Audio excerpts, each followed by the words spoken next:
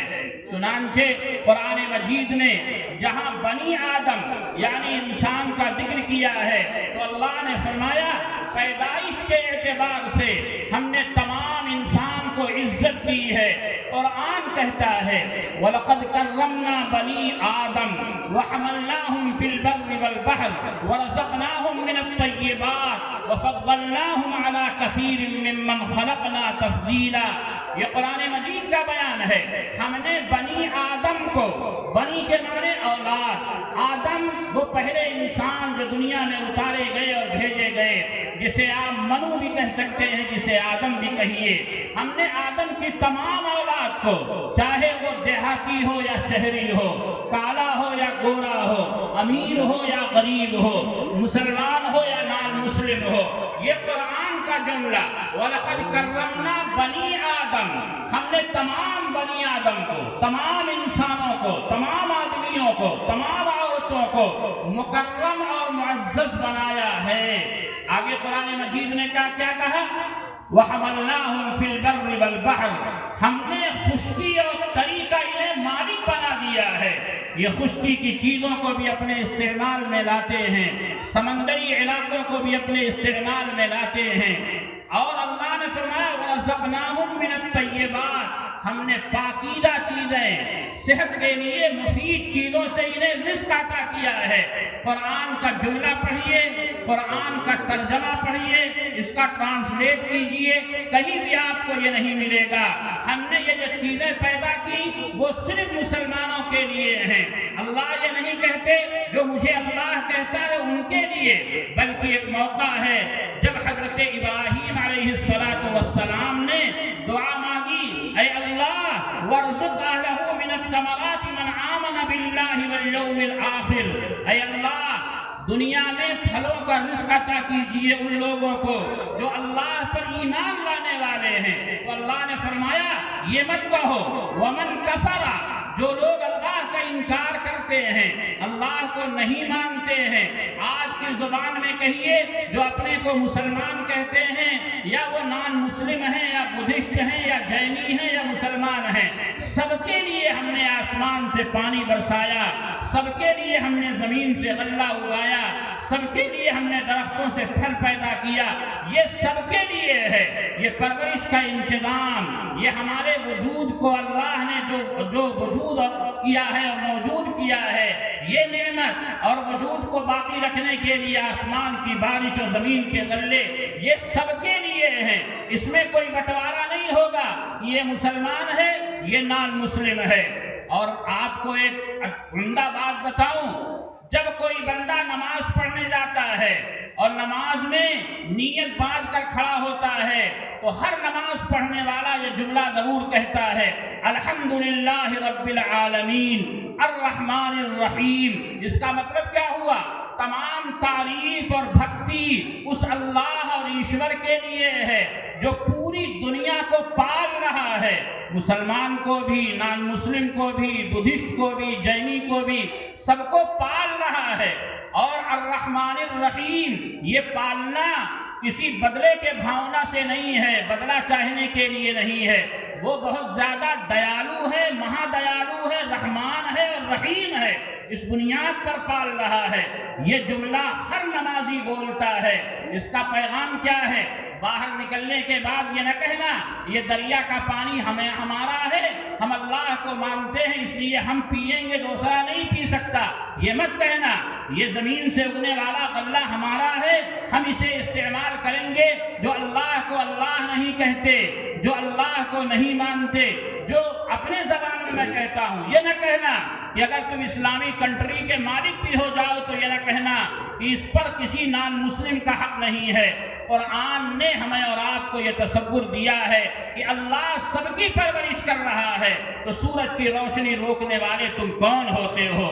زمین کے غلے سے اللہ سب کی پرورش کر رہا ہے، تو زمین کی پیداوار روکنے والے تم کون ہو؟ اللہ آسمان سے اترنے والا پانی سب کے کھیتوں کو دے رہا ہے، تو تم بٹوارا کرنے والے کون ہو؟ اسی طرح دوسرا جملہ جو بولتا ہے کہ اللہ یہ جو کچھ کر رہے ہیں وہ بدلے کی بھاونا سے نہیں کر رہے ہیں، صرف رحم کی بنیاد پر کر رہے ہیں، شفقت اور مہربانی کی بنیاد پر کر رہے ہیں۔ لہذا اللہ کے بندوں کے ساتھ اگر تمہیں خدمت کا موقع ملے تو بدلے کی امید لگا کے نہ کرنا، ہمیشہ رحم اور مروت کی بات اور مروت کی بنیاد پر ان کے ساتھ احسان کا معاملہ کرنا۔ میرے بھائیوں اور بزرگوں، یہ بات میں نے اس لیے کہی، آج سیرت کی ضرورت ہمارے ملک ہندوستان کو بھی بہت زیادہ ہے اور پوری دنیا کو بھی اس کی ضرورت ہے۔ نبی پاک علیہ الصلوۃ والسلام دنیا میں تشریف لے آئے، آپ نے جب یہ بیان فرمایا پاس پڑوس رہنے والوں کی بیماری پر عیادت کیا کرو، تو آپ نے کہیں یہ نہیں فرمایا کہ پڑوسی مسلمان ہو تو عیادت کرنا، نان مسلم ہو تو اس کی پرواہ نہ کرنا۔ یہ فرق آپ نے کہیں نہیں کیا، بلکہ اپنے عمل کے ذریعے سے آپ نے ثابت کیا۔ آپ کے گھر کے کچھ دور پر ایک یہودی رہنے والا تھا، اللہ کے نبی علیہ الصلوۃ والسلام کے ساتھ دشمنی کا برتاؤ بھی کرتا تھا۔ اس کا بیٹا بہت بیمار ہوا اور اس کی بیماری کی خبر پھیلی، نبی پاک علیہ الصلوۃ والسلام تشریف لے گئے، عیادت فرمائی اور اس کے حوصلے کے لیے کچھ جملے بھی ارشاد فرمائے، بلکہ یوں کہیے آج کی زبان میں جو کچھ ہو سکتا تھا مدد بھی کیا۔ اور پھر وہ لڑکا اپنے باپ کی طرف دیکھنے لگا تو باپ نے اشارہ کیا، محمد جو دین لے کر آئے ہیں، جو طریقہ زندگی لے کر آئے ہیں، اسے قبول کر لو۔ باپ مخالف تھا مگر مسلمان ہونے کے ناطے اسلام کا جو سندیش تھا نبی پاک علیہ الصلوۃ والسلام نے جب اسے فالو کیا تو بیٹے کو باپ خود کہتا ہے کہ اسلام قبول کرو۔ آج ہم ہندوستان میں ہیں، میرے مکان کے 10 گھر دائیں طرف یہ میرا پڑوس ہے، 10 گھر بائیں طرف یہ میرا پڑوس ہے، 10 آگے اور 10 پیچھے یہ میرا پڑوس ہے۔ نبی پاک علیہ الصلوۃ والسلام نے فرمایا وَأَحْسِنْ إِلَىٰ جِوَارِ مَنْ جَاوَرَهُ، اپنے پڑوسیوں کے ساتھ حسن سلوک کا معاملہ کرو، اچھا برتاؤ کرو۔ صحابہ نے پوچھا پڑوسی کون لوگ؟ آپ نے فرمایا الاربعون الجوار 40 دارا، 40 گھر تمہارا پڑوس ہے۔ پتہ یہ چلا میرے گھر کے بغل میں عبد الرحمن ہیں، وہ بھی میرے پڑوسی ہیں۔ اور اگر کوئی آدمی ہے جو نان مسلم ہے، ہمارے ملک میں یہی صورتحال ہے، جو کوئی منوج موریہ صاحب ہیں، دنیش صاحب ہیں، ہمارے اور دوسرے لوگ ہیں، ہمارے یہ تمام لوگ جو ہمارے درمیان رہنے والے ہیں، یہ اگر ہمارے پڑوس میں ہے، بیمار ہو جائیں تو عیادت کو جانا، تیمارداری کرنا، خیر خیریت پوچھنا۔ اگر بیماری کے علاج کی طاقت نہ ہو، مالک نے مجھے دیا ہے تو مٹھی بند کر کے کہ میرے بائیں ہاتھ کو بھی خبر نہ ہو، اس اپنے پڑوسی کی مدد کرنا میری ایک مسلمان ہونے کے ناطے ذمہ داری ہے۔ یہی سیرت کا پیغام ہے۔ نبی پاک علیہ الصلوۃ والسلام نے تو یہاں تک فرما دیا کہ اگر کوئی آدمی مسلمان ہے، مومن ہے، اپنے کو ایمان والا کہتا ہے تو اس کے ایمان کا اعتبار نہیں ہوگا۔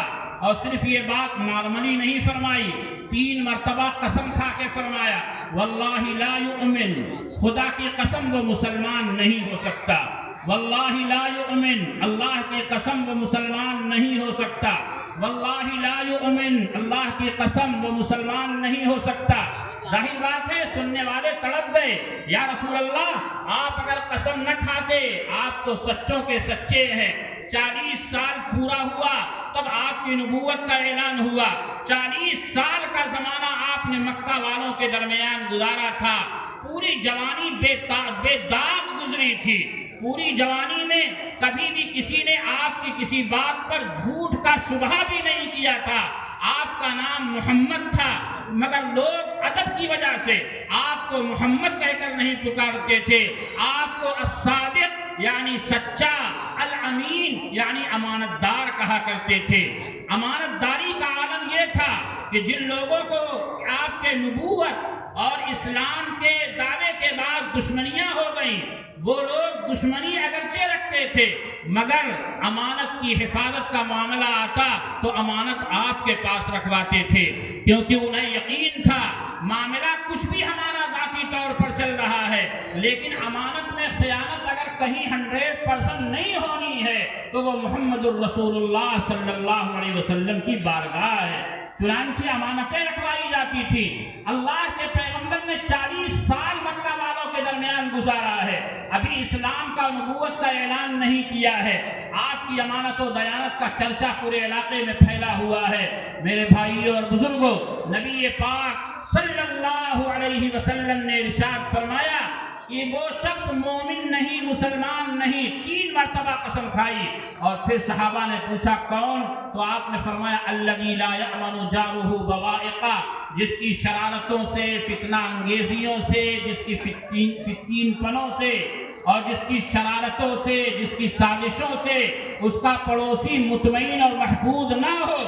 لہذا اللہ کے پیغمبر کے اس شلوک اور حدیث کی روشنی میں مجھے یہ بات کہنے دیں، اگر میرے گھر کے بغل میں، میرے گھر کے دائیں طرف 10 گھروں میں کوئی گھر کسی نان مسلم کا ہے اور اسے اس بات کا اطمینان نہیں ہے کہ میرے نہ رہنے پر میری بیٹی کی عزت پر ہاتھ ڈالا جا سکتا ہے، اسے اس بات سے اطمینان نہ ہو کہ میری جان اور مال محفوظ نہیں ہے، تو پھر یاد رکھیں جو لوگ اس محلے میں اپنے کو مسلمان کہہ رہے ہیں انہیں اپنے اسلام کا جائزہ لینا پڑے گا۔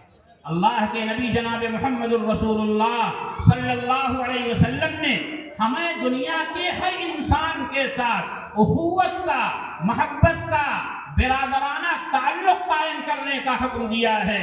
پریشان ہو جائے تو اس کی پریشانی میں کھڑا ہونا مذہبی فریضہ بتایا ہے۔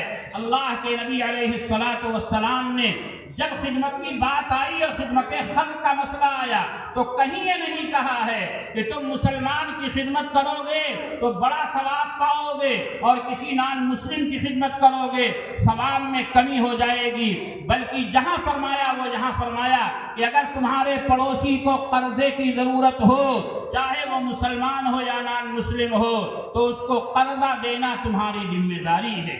اور پھر فرمایا اگر قرض دینے کے بعد اس نے قرض ادا نہیں کیا اور تم سے 1 مہینے کی مہلت لیا تھا، 1 مہینہ پورا ہو گیا، اس نے کہا صاحب 1 مہینہ اور دے دیجئے، میں 1 مہینے کے بعد اب قرض ادا کروں گا۔ نبی پاک صلی اللہ علیہ وسلم نے فرمایا من کان لہ علی رجل حق فمن اخرہ بکل یوم صدقہ، جس آدمی کا دوسرے پر حق بنتا ہے کہ آپ کے ذمے 1000 قرضہ ہے، آپ نے ادا نہیں کیا، 1 ہفتہ کی اور مہلت لے لیا، نبی پاک صلی اللہ علیہ وسلم کہتے ہیں اگر آپ کہہ دیں بھیا ایک ہفتہ کے بعد دیجئے گا، 1 مہینہ کی مہلت اور دیتا ہوں، اللہ کے نبی علیہ السلام نے فرمایا تم مہلت 1 مہینے کی دے رہے ہو، تمہارا پیسہ واپس لوٹے گا، لیکن مہلت دینے کی وجہ سے بکل یوم صدقہ، جتنا تم نے قرضہ دیا ہے روزانہ اتنا دان اور پن کرنے کا ثواب بھی عطا کیا جائے۔ یہ کس کو قرضہ دیا آپ نے؟ پوری شریعت اسلامیہ، دینی شریعت اٹھائیے، اسلام اٹھائیے۔ میں بار بار کہتا ہوں یہ صرف مسلمانوں کا دین نہیں ہے، یہ سب کی ضرورت ہے، اٹھائیے۔ اس میں اللہ کے نبی علیہ السلام نے ایک دوسرے کے ساتھ کیسے جوڑا ہے۔ پیارے آقا علیہ السلام نے فرمایا، قرآن کہتا ہے، جیوت پربھو کی ایشوریہ کتاب کہتی ہے، من قتل نفسا بغیر نفس او فساد فی الارض فکأنما قتل الناس جمیعا، جس آدمی نے کسی ایک انسان کا قتل کر دیا۔ آپ قرآن سے پوچھئے، عربی جاننے والوں سے پوچھئے، قرآن کے اس شلوک میں کہیں مسلمان اور نان مسلم کا فرق ہے؟ من قتل نفسا، میرے اندر بھی جو جان ہے اسے بھی عربی میں نفس کہا جائے گا، آپ کے اندر جو جان ہے اسے بھی نفس کہا جائے گا، ہر ایک کے جان کو نفس کہا جائے گا۔ جس آدمی نے کسی بھی شخص کو، مرد ہو یا عورت، مالدار ہو یا غریب، مسلمان ہو یا نان مسلم، قتل کر دیا، وہ آدمی ایسا ہے جیسے اس نے پوری انسانیت کو قتل کر دیا۔ یہاں مسلمان اور نان مسلم کی بات نہیں کہی گئی ہے۔ اسی طرح اللہ کے نبی علیہ السلام نے فرمایا، من قتل معاہدا او ظلم او انتقص وَأَنَا حَجِيجُهُ يَوْمَ الْقِيَامَةِ، جو آدمی کسی ایسے آدمی کو قتل کرتا ہے یا اس پر ظلم کرتا ہے یا اس کا حق دباتا ہے تو میں قیامت کے دن اس کے خلاف مقدمہ لڑنے کے لیے اس شخص کی طرف اللہ کے دربار میں خود آؤں گا۔ کیا مطلب بنا؟ ہم اور آپ ہندوستان میں رہتے ہیں، ہمارے ملک کا آئین ہے، قانون ہے، یہاں کا سنویدھان ہے، یہاں کا دستور ہے، اس کی روح سے اور اس کے مطابق ہم ہندوستان میں رہیں گے۔ ہندو مسلمان کی جان و مال کی طرف نہ گندی نگاہ ڈالے گا، نہ مسلمان کسی ہندو کی جان و مال پر ہاتھ ڈالے گا۔ یہ ہمارا گویا کی آئین ہند، دستور ہند کے مطابق معاہدہ ہے۔ پیارے آقا کہتے ہیں اس معاہدے کے بعد تمہاری ذمہ داری ہے کہ مل جل کر رہو، اسٹیج شیئر کرو۔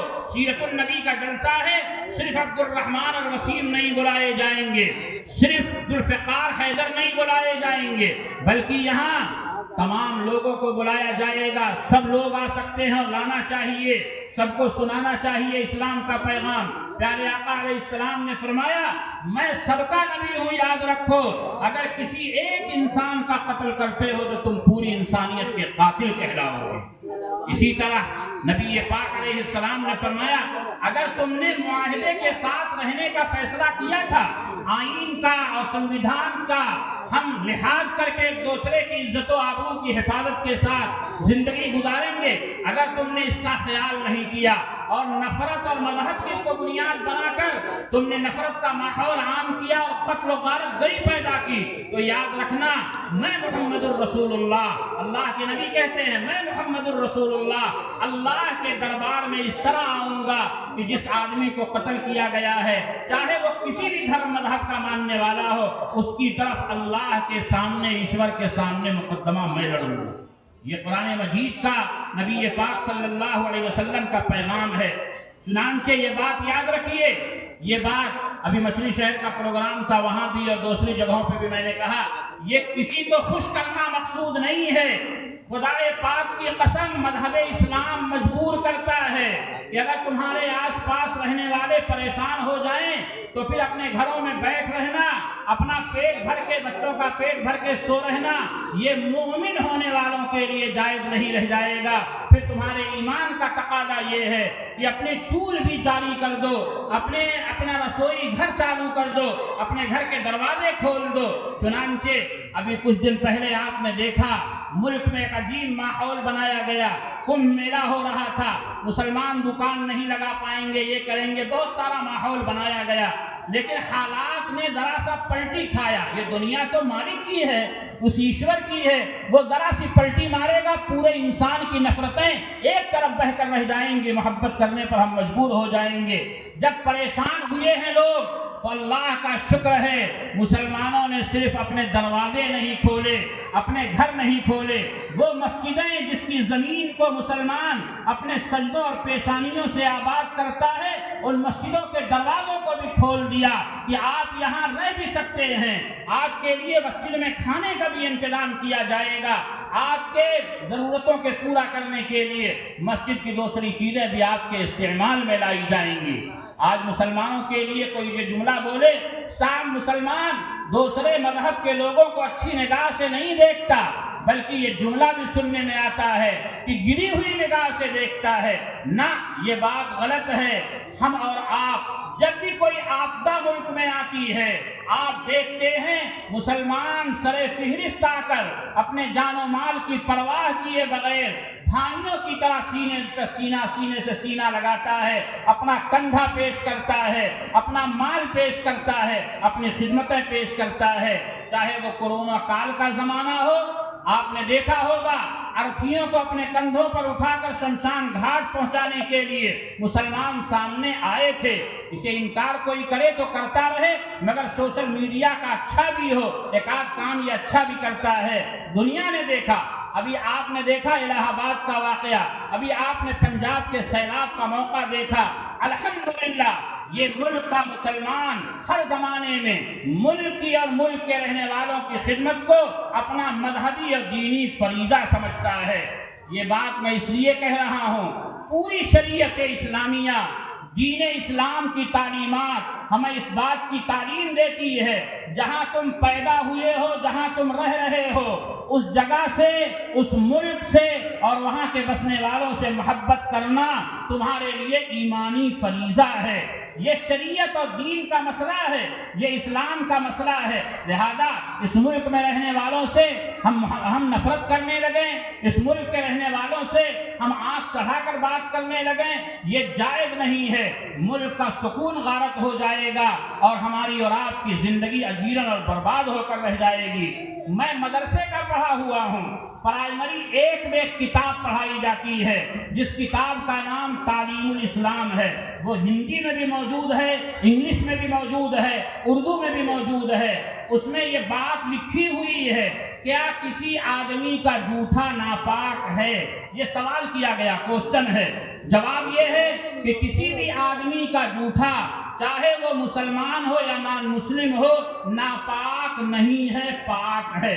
یہ جملہ باقاعدہ بچپن میں اس وقت پڑھایا گیا جب ہم بہت کچھ جانتے سمجھتے نہیں تھے، درجہ 1 کلاس کے طالب علم تھے، پڑھنے والے تھے، تب ہمارے ذہن و دماغ میں یہ بات بیٹھائی گئی تھی۔ یہی وجہ ہے کہ ملک کے رہنے والوں کے ساتھ محبت کرنا نبی پاک علیہ الصلوۃ والسلام کا سندیش ہے۔ اگر بارڈر کو ضرورت پڑے گی، انشاءاللہ مسلمانوں کا سینہ ہمیشہ حاضر رہا ہے، آئندہ بھی حاضر رہے گا۔ ملک میں رہنے والوں کو ضرورت پڑے گی، مسلمانوں کے دولتوں کا منہ اس سے پہلے بھی کھلتا رہا ہے، آئندہ بھی کھلے گا۔ نہ کل مسلمان پیچھے ہٹا ہے، نہ مسلمان اپنے بھائیوں کو کبھی تنہا چھوڑنے کو تیار ہوگا۔ میرے بھائیوں اور بزرگوں، آج دنیا کو سیرت النبی صلی اللہ علیہ وسلم کے پیغام کو پیش کرنے، سمجھنے کی ضرورت ہے۔ آج ہمارے درمیان مذہب کو بنیاد بنا کر نفرت کی دیوار کھڑی کرنے کی کوشش کی گئی اور ہم ہندو مسلمان کی آواز میں بات کرنے لگے۔ گاڑی چلائیے، ابھی پوری طرح سے لڑکی بھی نہیں ہے، قریب جا کر بریک لگ جاتی ہے، سامنے والا اس طرح آنکھ دیکھ کر نکالتا ہے کہ لڑ گئی ہوتی تو بھی بتاتا۔ یہ جملہ اور یہ انداز آج ملک میں بنتا جا رہا ہے۔ آخر یہ ماحول کیوں بنا؟ ہم نے اپنے دھرم اور مذہب کی تعلیمات کو پشے پشت کیوں چھوڑ دیا؟ آج ضرورت ہے کہ ہم اور آپ اپنے اندر کٹرتا اپنے مذہب کے سلسلے میں نہ پیدا کریں، بلکہ پختگی پیدا کریں۔ ہم نے مذہب کو جانا نہیں، ہم نے مذہب کو سمجھا نہیں، صرف دھرم اور مذہب کی بنیاد پر کٹر ہو گئے کہ دوسروں کو قبول نہیں کریں گے۔ نہیں، اگر آپ اور ہم دھرم کو پڑھیں گے، مذہب کی تعلیمات پڑھیں گے، تو پھر ہمیں اور آپ کو یہ سبق ملے گا، سچ بولنا یہ انسانیت ہے، جھوٹ بولنا یہ شیطنت ہے، جھوٹ بولنا یہ پاپ ہے۔ یہ ہر مذہب کے یہاں تعلیم پائی جاتی ہے، یہ تعلیم نبی پاک علیہ الصلوۃ والسلام نے بھی دی ہے۔ لہذا دوسروں کے کام آنا یہ ہر مذہب کی تعلیم کا حصہ ہے، پن کا کام ہے، یہ دان کا کام ہے، یہ اسلام کی بھی تعلیم ہے، یہ نان مسلم کے یہاں جو تعلیمات ہیں ان کے یہاں بھی پائی جائے گی۔ کسی کی جان و مال پر ہاتھ ڈال دینا، ظلم کرنا، مسلمان بھی اسے غلط کہتا ہے، نان مسلم بھی اسے غلط کہتے ہیں۔ اس لیے ضرورت ہے کہ اپنے درمیان مذہبی تعلیمات کو عام کیا جائے اور کسی مذہب کو اور مذہب کے ماننے والوں کو شک کی نگاہ سے نہ دیکھا جائے، بلکہ انہیں اپنائیت دی جائے، محبت دی جائے، آپسی تعلق کو عام کیا جائے، دکھ درد میں شریک ہو کر زندگی گزاری جائے۔ میں نے قرآن مجید کی ایک آیت پڑھی تھی، اس کا ترجمہ کرتا ہوں۔ اللہ پاک نے ارشاد فرمایا، وَلَا يَجْرِمَنَّكُمْ شَنَآنُ قَوْمٍ عَلَىٰ أَلَّا تَعْدِلُوا۔ کسی قوم کے ساتھ اگر دشمنی بھی ہے، آپ جملہ سنیے، کسی قوم کے ساتھ اگر دشمنی بھی ہے اور تمہیں عدالت کی کرسی پر جج بنا کر بیٹھا دیا جائے، تو اس قوم کی دشمنی بھی تمہیں بے انصافی پر آمادہ نہ کرے۔ اعدلوا، عدل کرو، انصاف کرو، هو اقرب للتقوی، یہی پرہیزگاری اور دینداری کے زیادہ قریب ہے۔ مطلب کیا بنا؟ مسلمان کو دشمنی کے حالات میں بھی انصاف کرنے پر مجبور کر رہا ہے قرآن۔ جب آج دوستی کا ماحول ہے تو پھر کیسے ظلم کو برداشت کیا جائے گا؟ چنانچہ نبی پاک صلی اللہ علیہ وسلم نے فرمایا، ظالم کو ظلم سے روکو، چاہے وہ تمہارا بھائی ہی کیوں نہ ہو۔ انصر اخاک ظالما کان او مظلوما، اپنے بھائی کو ظلم سے روکو، اگر مظلوم ہے تو کھڑے ہو جاؤ ساتھ میں، ظالم ہے تو ہاتھ پکڑ لو کہ تمہیں ظلم نہیں کرنا کرنے دیا ہے۔ یہ نبی پاک صلی اللہ علیہ وسلم کی تعلیمات ہے۔ اس لیے میں اب آخر میں یہ بات عرض کرتا ہوں کہ عافیت چاہو تو آؤ دامن اسلام میں، اسلامی تعلیمات کو پڑھیں، سیرت النبی صلی اللہ علیہ وسلم کا مطالعہ کریں، محمد صلی اللہ علیہ وسلم کی جیونی پڑھیں۔ یہ ہندی میں، انگلش میں، ہر زبان میں موجود ہے۔ سمجھیں اسلام مانوتا کا مذہب ہے، اسلام محبت اور امن کا مذہب ہے۔ محمد صلی اللہ علیہ وسلم امن کا سندیش لانے والے ہیں۔ میرے بھائیوں اور بزرگوں، وقت بہت تھوڑا تھا، اس بنیاد پر میں نے متفرق باتیں آپ کے سامنے عرض کی ہیں۔ دعا فرمائیں کہ ہمارے ملک ہندوستان کو پروردگار عالم جنت نشان بنائیں۔ جیسے پہلے ہم اور آپ ایک دوسرے کے دکھ درد میں شریک ہوتے تھے، ہمارے درمیان ہندو مسلمان کے نام پر کوئی جھگڑا کبھی نہیں تھا، اللہ تعالیٰ اسی طرح ایک پیالے میں کھانے والا، ایک ساتھ اپنی محبتوں کو بانٹنے والا، دکھ درد کو مل کر بانٹنے والا بنائیں، اور اس ملک کو ایک خوبصورت امن و شانتی کا گہوارہ بنائیں۔ آمین وآخر دعوانا ان الحمدللہ رب العالمین۔ 7 صندوقوں میں بھر کر دفن کر دو نفرتیں، آج انسان کو محبت کی ضرورت ہے بہت۔